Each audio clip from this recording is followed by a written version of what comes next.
Je suis Benoît Debos. J'ai dirigé pendant plusieurs années la société Aman Yanmar qui est devenue Yanmar. Et en tant que président du MEDEF Champagne-Ardenne et président de la Haute-Marne, j'avais donc des responsabilités à l'intérieur aussi des CCI.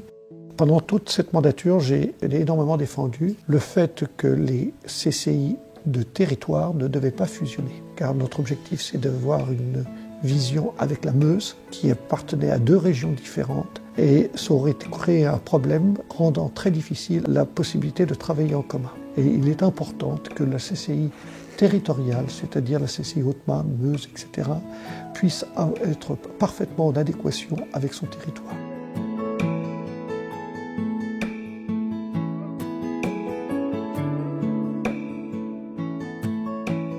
Le projet CIGEO est un projet énorme, important et sur du long terme. Le problème est de faire en sorte que ce projet conduise au développement du territoire.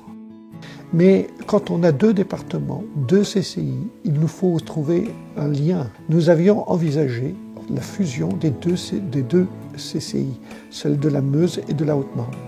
La raison, c'est que vous avez la Haute-Marne et la Meuse sont deux départements identiques au niveau industrielle, structure, population, et ils ont une frontière entre les deux qui est relativement large et dans lequel se trouve le projet CIGEO.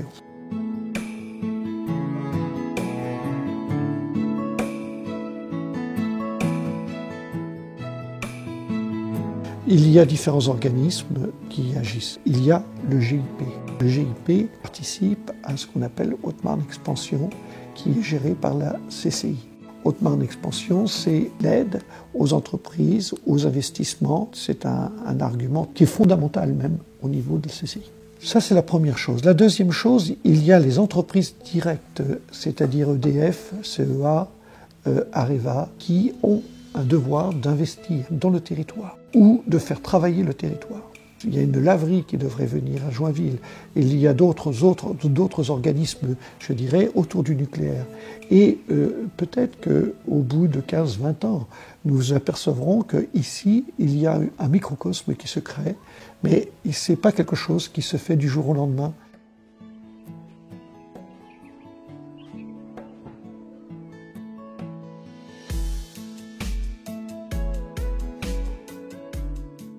Le problème de la Haute-Marne n'est pas un problème purement de la Haute-Marne.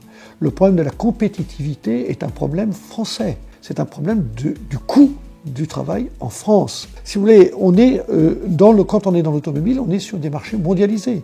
Quand on est dans l'aviation, on est aussi sur des marchés mondialisés. Quand on est même en ce qui concerne les fonderies, c'est entièrement mondialisé. On est dans un domaine où on est en concurrence avec le monde entier. Et ça, c'est très très important d'avoir une structure du coût, du prix de revient de main-d'œuvre qui soit revue parce que la compétitivité en France est trop faible.